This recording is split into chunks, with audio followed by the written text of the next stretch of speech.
So this is just a public formal message regarding the long-standing criminal conspiracy against my life, my health, and my right to exist freely as a man of purpose, truth, and love. Since I was a young boy, going back further than age of 7, I have endured levels of abuse and poisoning and gaslighting and targeted sabotage that I now believe only constitutes as personal injury, attempted murder, multiple accounts of attempted murder, systemic cover-ups, and psychological warfare. My dad poisoned me up in a bottle multiple times, I do believe, with arsenic. And later in life here, I was attacked with cyanide, so it was like a chemical bomb that almost made me go out completely. And people within the medical community are suggesting it to be only mental health, and they're not even allowing me basic time to get a toxicology report. But this stuff has left me with severe neurological and cardiac symptoms, despite medical advice or any evidence of obvious signs. I do believe I have not received proper chelation or detoxification treatment. I have repeatedly been ignored, dismissed, or minimized by medical staff and law enforcement agencies. So I'm reaching out for your support. If you can share my message, please like, share, comment, and subscribe. My message is about my own brother's attempt to poison me. He says 7 times. Growing up, I believe, was probably a lot more. My life and jobs have been sabotaged. All opportunities have been sabotaged with intent. States that he was following me to jobs to call employers afterward and threaten them. Staging or coordinating events to take away my job that I would currently have. And staging and coordinating car accidents. One car accident, but the accident in the recent was caused by Aurelia and Jesse, with their own purposes to smear me out of myself so that I would never discover the crimes that were being taken against me. And it was much like I was just dying in my own life, unable to reason through it and know where it was coming from until I felt it was coming from them completely, because I would have to move differently, and that I did. I was gaining back my momentum and energy back, what little I could, to continue working and whatnot. Then he says that he was the one that released an animal into my attic with the purpose of long-term harm, with a snake to be made big enough in my attic to then eat me. But the fact of the matter is that I did have, I don't know what's up there still, and I'm scared to look or anything, because I heard running around and what seemed to me to be a snake chasing a family of raccoons until it got one of them, and then I would hear the raccoons scurry into a corner.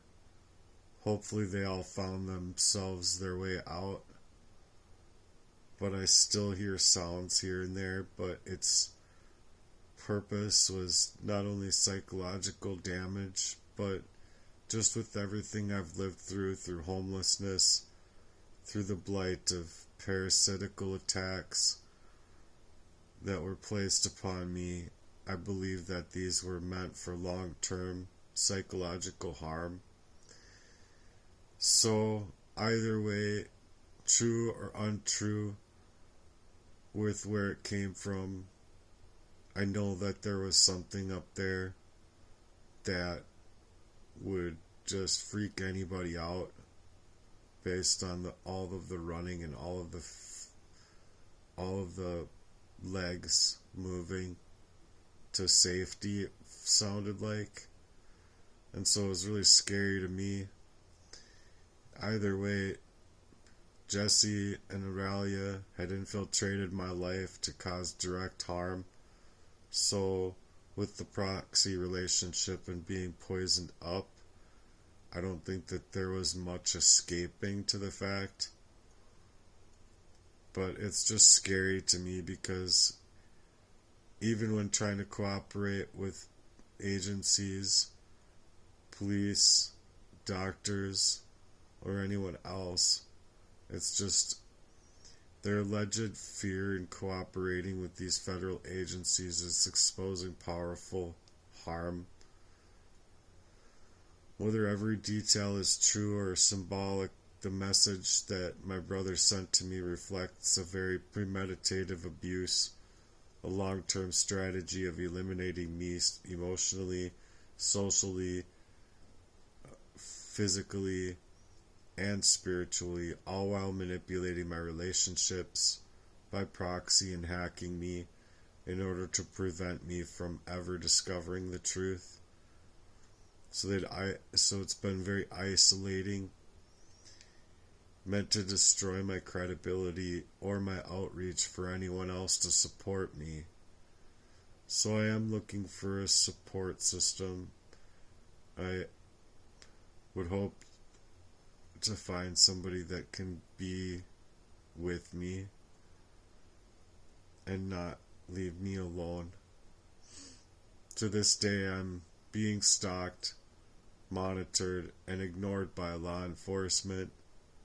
To my many attempts to get law enforcement involved, they don't, and I believe it's due directly to my father's ability to have people paid off and hidden dealings or any paid actors placed into my life to suppress the truth. Not to mention that any father in that sentiment, with whatever the truth is, but he's not a man of honor because I'm his son and I have yet to receive any kind of such help. I mean, even just $20 from my dad. I've lost my health, my finances, jobs, homes, or places of residence, and then I'm afraid I'm going to lose my home and stability in the process here of looking for help. And it's all meant to deteriorate my life to where every single place of relationships where you could establish trust is being broken. But I've not lost my calling. The calling is rooted in truth, justice, healing, and a spiritual revival through Jesus Christ. I'm making this one public because the one in the legal system has yet to offer me any type of legitimate help.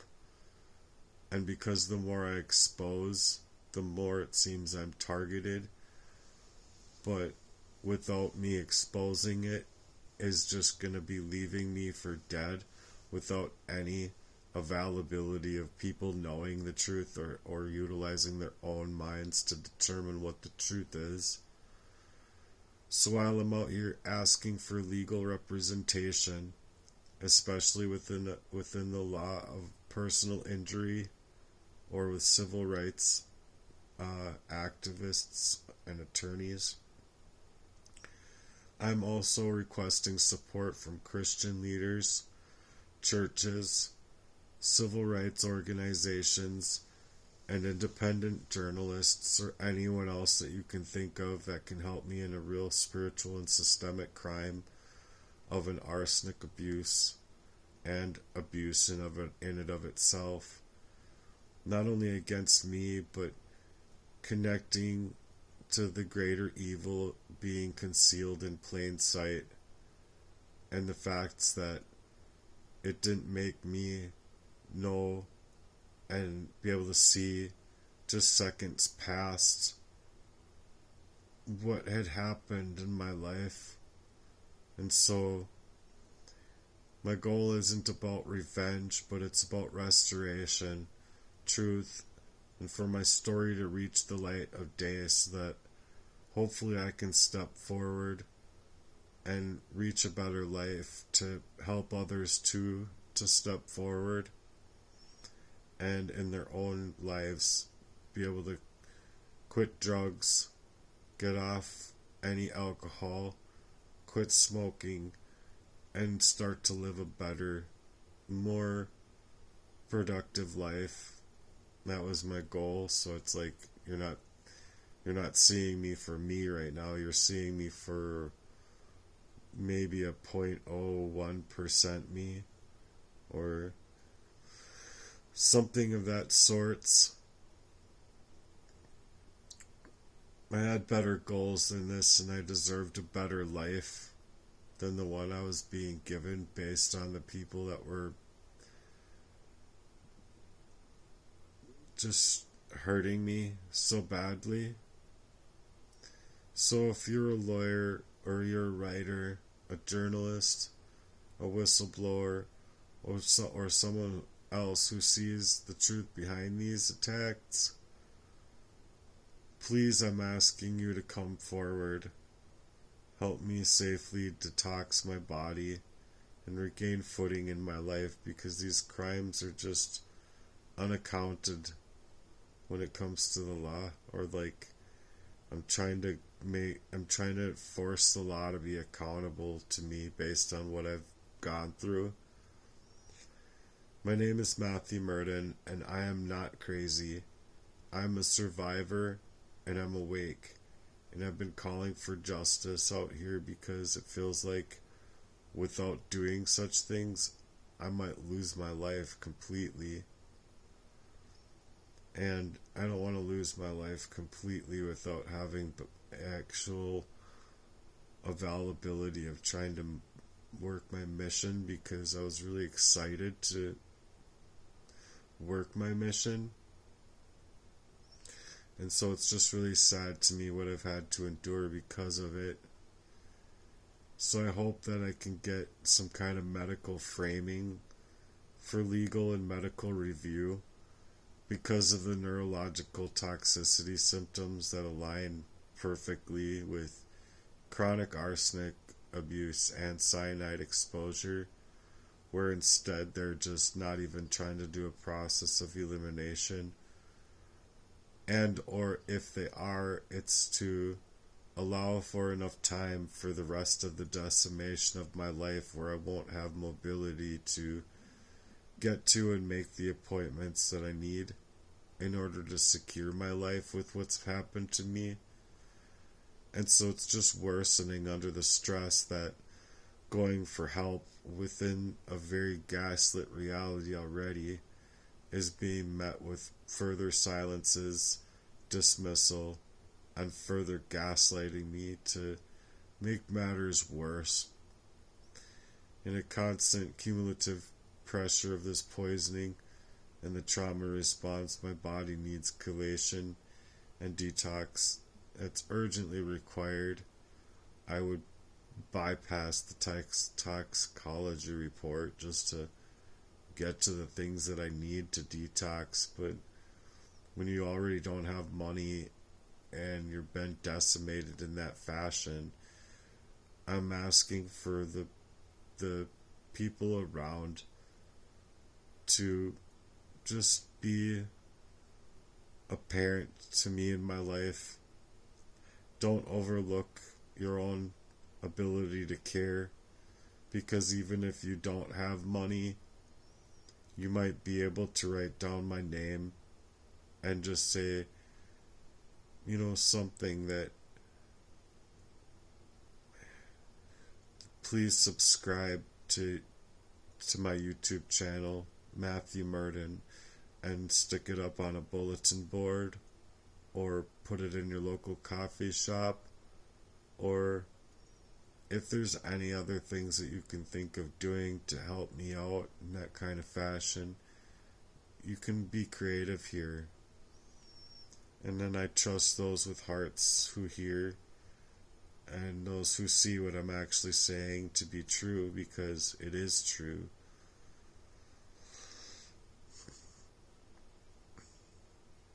This mental confusion and fog when I'm trying to drive and do different things like I used to is just putting my safety at risk. And it's a concern to me because I've been poisoned in the same sentiment, and so I've had to basically, take what energy I have to drive and do the speed limit, and what I choose to do is go like 5 to 10 miles per hour under the speed limit, so I'm driving like an old man, like twice as old as I am. And it really sucks because I would actually still like to feel an engine that, I don't know, like everyone else gets to feel. Love and light, smiles and joy, and you see it all around you. And instead of people looking at you as far as like a man with issues that has been like staged up in my life, they just look at me as like I am that person that is,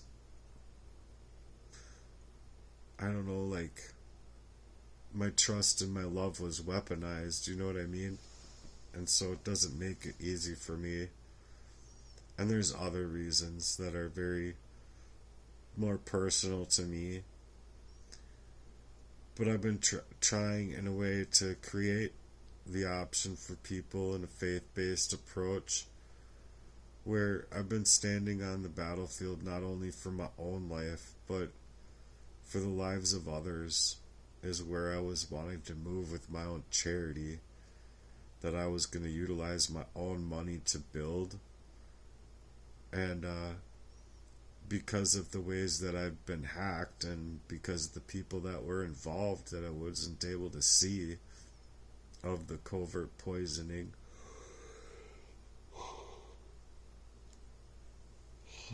it's been really hard. And so it's been hard to sleep and everything like that. Like, I can sleep fine, but when I'm in a way of dealing with a lot of the pressures that have been staged up in my life, it's been a fight. It's been a fight because there's so much agonizing emotions there. But ultimately, I wanted to be able to fight for your hearts and souls, your families, your true love in the world, because it continually tries to bury up people's hearts. And if you're walking with the cross and you think that you have it within you to make an announcement inside of your church or build a campaign for me, please do. I wholeheartedly believe that even as adults, we have the power to change the things that are happening out here. The betrayal by the people closest to us and falsely accused and persecuted here, but I want people to know that they too aren't defeated. I believe I could shine up brightly if I'm given the opportunity to. The Lord knows I'm suffering, and the Lord knows that my own suffering in that fashion has hurt other people, where I wouldn't have known those things at times. So I'm hoping that people who hear this message can take it as the offering of asking for forgiveness because of the ways that this world had changed me. Your survival matters to me, and your testimony can shine a light into the darkness that has tried to erase me since childhood. So please do. Please testify on my behalf. Write a letter. Send it to attorneys, media, churches, police, or any doctor that you might know that could actually help me chelate my body and get these toxic metals out of my body. I would ultimately like to be able to do what I did before with juicing and rollerblading, and I lost quite a bit of weight doing so because the abuse that I had endured made me gain weight like no one's business. And I really care about people, and I believe that people really care about themselves, even like the perpetrators of these crimes.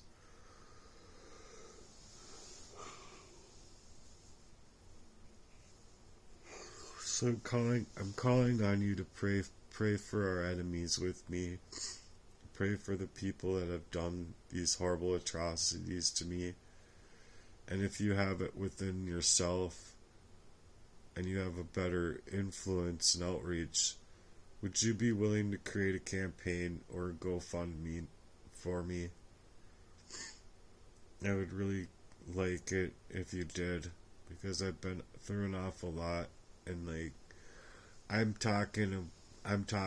worked like ungodly hours at times to get myself out from where these people were placing me, and then at the same time I wouldn't have been able to see it, but I'm talking upwards of like 140 and 150 hours a week, and I'm just drained, not only spiritually but physically, and I deserve to be heard. They shouldn't be able to keep twisting my pain up while ignoring my cries and setting me up in stages for decimation and complete decimation to take everything away from me. So it's an outcry for help and a campaign that could be made by somebody out here, and it's the power of one. And so if you can be that power of one in my life, you could make changes in my life that I'd be really grateful for, basically.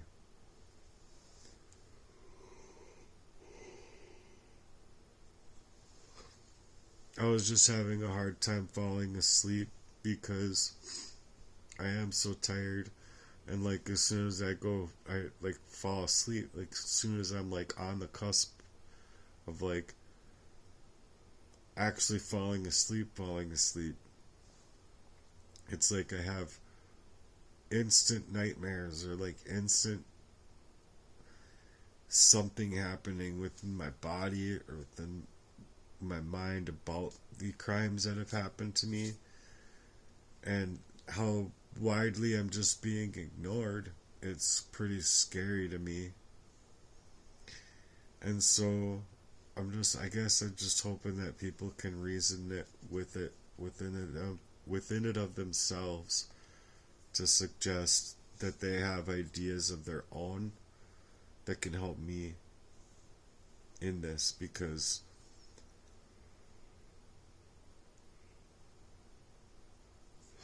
just look, I've been through misery and hell because of what these people have done to me, and I know that when I was like in the shelter that it was done to me, and it was being suggested that we do things for ourselves and get ourselves into trouble in that way.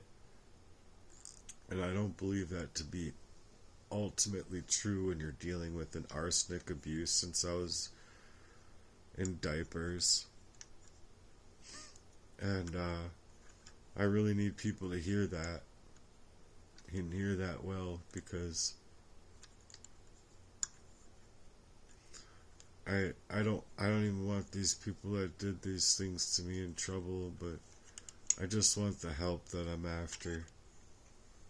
They can go ahead and live their podunky little half lives, and I just don't want anything to do with them. But the part that I'm most scared about there is that if they aren't dealt with, my information and my identity is still stripped.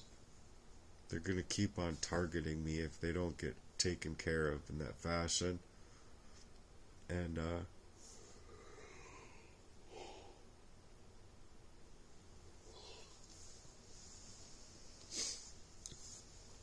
I hope that I can get the help that I'm after, because I mean, I really deserve you guys' help and honorable support. I don't know any other way to like really ask for it other than like all the ways I'm trying already. But ultimately, I just wanted to be loved. And I know there's a few people that do love me, but I mean, like, I want a whole family. I want a wholeness of my own life in that fashion. I don't want to be riddled out of my head my whole life and then left to die. Because that's exactly where they were gonna put me with the last cyanide attack.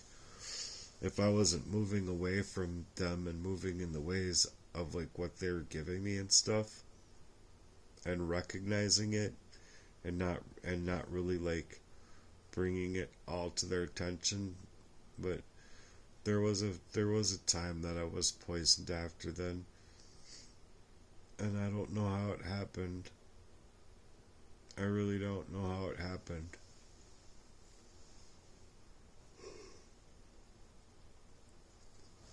But I know that that's what I've been dealing with.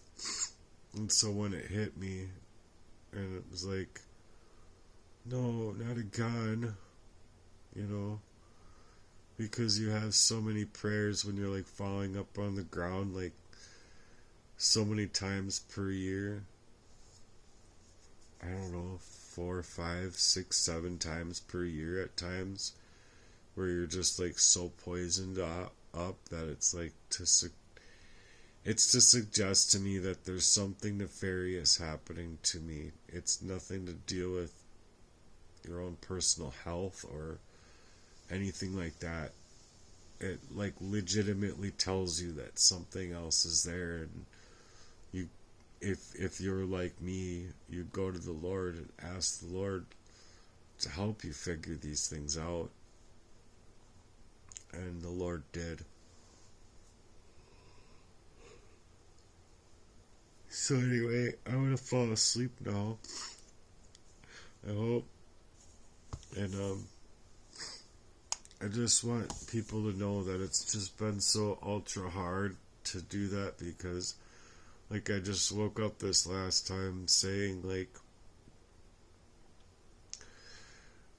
to the ex-friend and ex-girlfriend, saying their names out loud, like, how could you do this to somebody? And like, what the heck? Like, I don't know. Just things that are just all of a sudden you're just in a rage because of how you're like just about to fall asleep, and then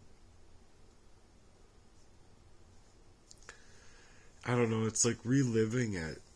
It's like reliving it, and you're like, I don't know if people understand this, but like when you're arsenic abused in that fashion, it's not as easy as just letting go. Like, I still think about my best friend as if he just died, and it's been many years. And that's like the same thing, is like you hold on to the value of that love that you're missing or whatever. I don't know how to explain it exactly, but I have a thing I've written up about it, and it's verbatim because I asked ChatGPT to look these things up, And it's true. It's like you just any other normal situation, sure, you can let it go just fine, but this isn't a normal situation, and it's like legitimately made me internally, like in different aspects, like I'm spiritually 4 or 5 or 2 or 7 or all these different places I was poisoned up for however many times I was poisoned up every year. You're just left in facing this spiritual warfare on top of a very physical warfare, because you can't establish a real connection with people, and you don't know why. You just don't have an idea, because you're wiped up out of state, you see. And so you have people come up to you like, what's going on with you? Like, what the heck is this, soldier? Like, I don't know, just different things. Like, why do you smell like a barnyard? Well, fuck, man. People don't understand that your body's already going to be trying to detox itself, you know? And, I just wish that I could get through that again and get muscle mass back and, like, be able to get my drive back. Because, I mean, when I was rollerblading, I'd be going, like, shoot, 5 to 10 miles, like, hoofing it the whole time, just, like as if I'm doing heart work. I'm working out the pain that's in my heart based on the things that have happened to me. You see what I mean? And other things, like, you just get to points and places where you're alone finally, and you can find little spots to, like, on your route to, like, finally stop after, circling 18 times or whatever in a larger area, or maybe it's 7 in a shorter area, or whatever, the vice versa, I think I mean, actually. But I remember going to this one spot where it'd be, like, right next to the trains, and, like, anytime there'd be trains actually going by, I stopped, and I would be admiring the trains going by. But I felt so alone and isolated, especially in Elk River there. Well, and especially everywhere, but I felt so isolated and alone that I would just be crying. I'd be, like, going away from people just so I could cry, because my heart hurt so freaking bad by the way people would be treating me. And it's just been constant in my life, so I know that there's money paid and there's criminal operations that have been being taken against me in this fashion, and I really feel like I have the right to ask for your guys' support. So if you can share this message and hashtag Justice for Matthew, please do so. Anyway, I love you guys that are here to support me. Good night or good morning. I'm going to bed. I hate how this has affected me. I don't know how Jesse and these people can live with themselves. It hurts so freaking bad. Anyway, goodbye for now.